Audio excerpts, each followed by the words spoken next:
السلام عليكم ورحمة الله وبركاته. محدثكم أخوكم محمد أبو حور. المهم اليوم جايب لكم طريقة تهكير هذه اللعبة، طبعا Clash of Clans.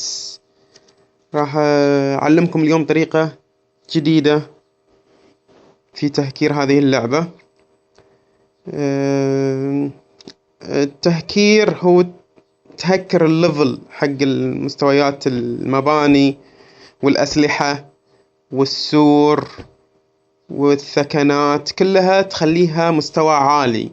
طبعا راح ندخل الحين. طبعا قبل لا ندخل على اللعبة، اللعبة عشان تهكرها تحتاج يكون عندك روت، ويحتاج يكون عندك ملف متصفح الملفات روت اكسبلورر، ويحتاج انه يكون في روت على الجهاز.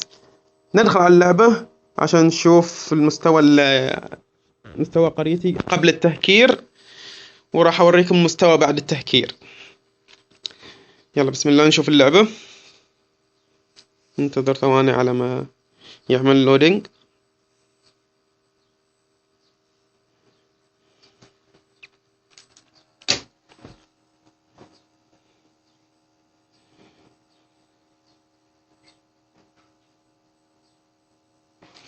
هذا قريتي،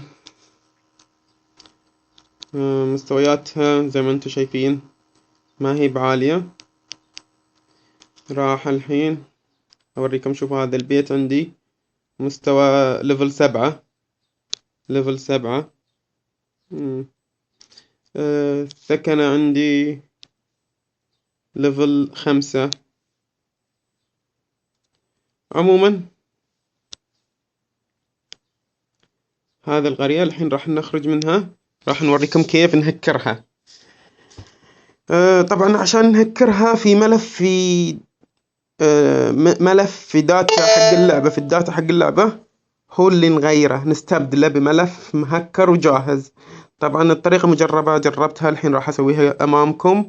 ندخل إلى الروت اكسبلورر، راح أوريكم وين تجدون ملف اللعبة. طبعا الروت اكسبلورر بيدخلنا على ملفات النظام تلقائيا. ندخل على الداتا. طبعا الداتا مو الداتا اللي في ذاكرة الهاتف، الداتا حقت السيستم أعتقد، لأن ذاكرة الهاتف هذه ذاكرة الهاتف اسمها الحين خلينا نطلع برا الداتا. ذاكرة الهاتف هذه ذاكرة الهاتف الداخلية. احنا بندخل على ملفات الداتا مو في ذاكرة الهاتف، لا، فوق في داتا موجودة. لما تدخل على الملف المتصفح انترنت روت اكسبلورر، روت اكسبلورر، لما تدخل تشوف في داتا ادخل عليها. برضو لو دخلنا عليها نشوف في ملف آخر اسمه داتا أيضا. هذا الداتا اللي هو تلقى جميع البرامج والألعاب اللي ركبتها على جهازك موجودة هنا. احنا راح نروح حق اللعبة Clash of Clans. طبعا راح يكون في الأخير تقريبا. نروح ننزل.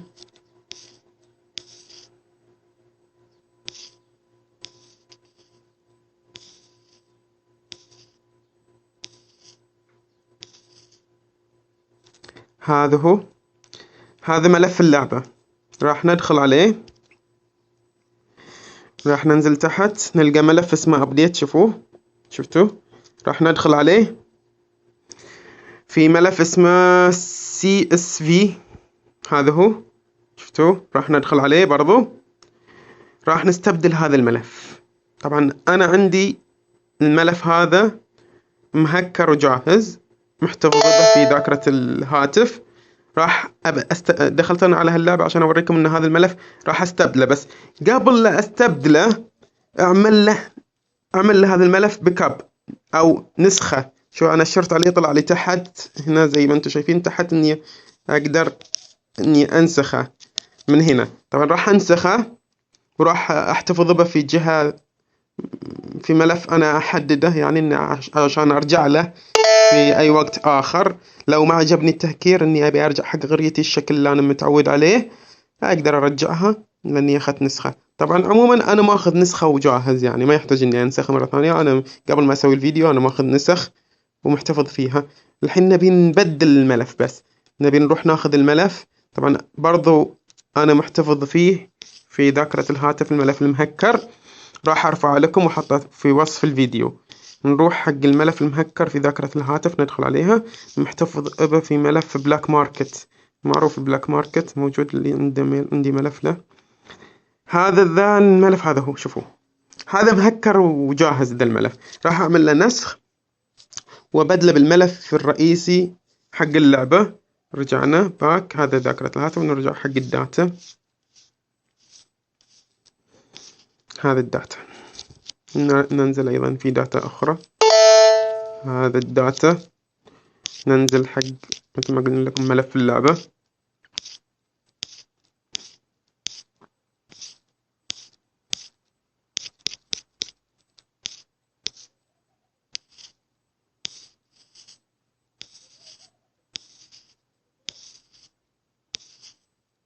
هذه اللعبة وصلنا لها. ندخل على الملف وندخل على مثل ما قلت لكم update، وندخل على CSV ونستبدل الملف هذا بملف آخر. الحين توني نسخه، نقول له، يقول هذا الملف موجود، اوكي بدله مو مشكلة، يس. تم استبدال الملف بملف معدل مثل ما قلت لكم. راح ارفعه واحطه في وصف الفيديو. الحين نطلع برا المتصفح هذا عشان نشغل اللعبة لكم ونشوفها بعد التهكير. هذا الحين شغلنا اللعبة، نشوف شلون صار شكلها. طبعا راح تتفاجئون من الشكل. طبعا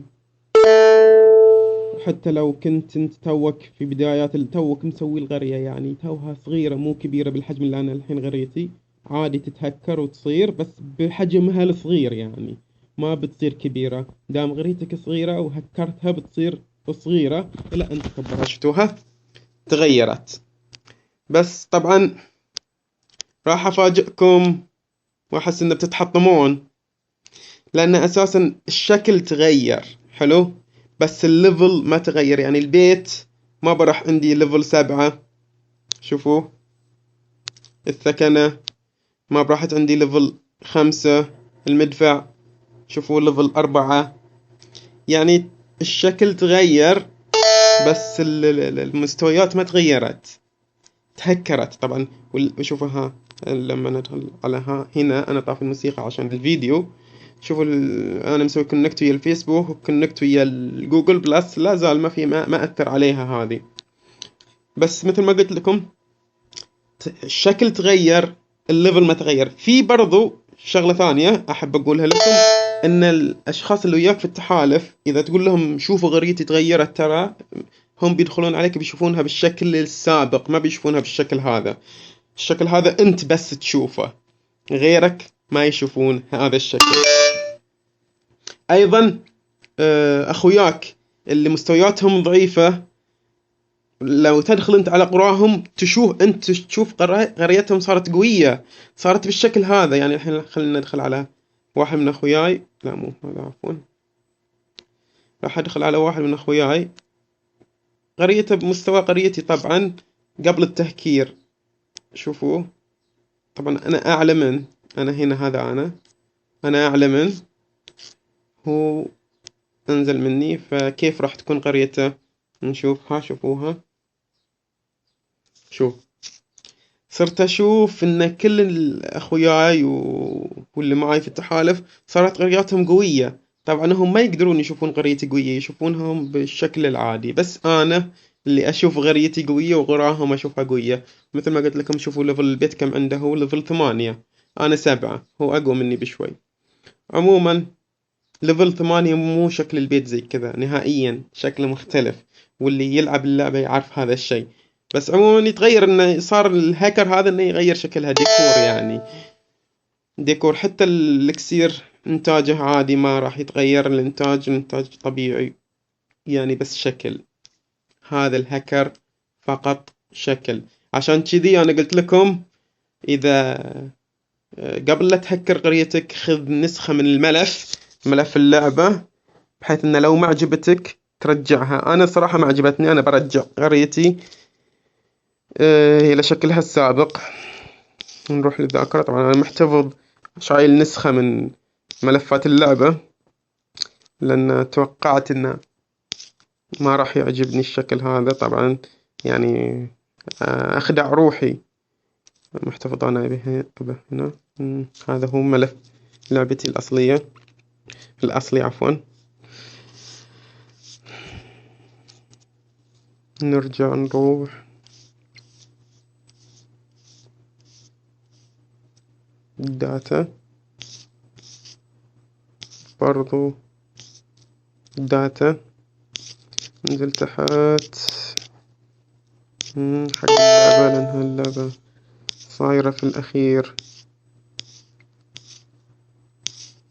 هذه وأبديت CVC وبنستبدل.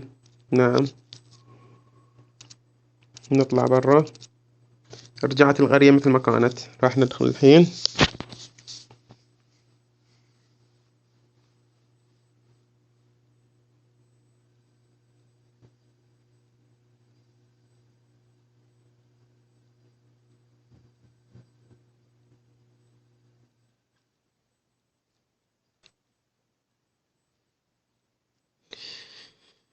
إن شاء الله إن مستقبلا يمكن أحد يهكر اللعبة، يمكن ينجحون في تهكيرها.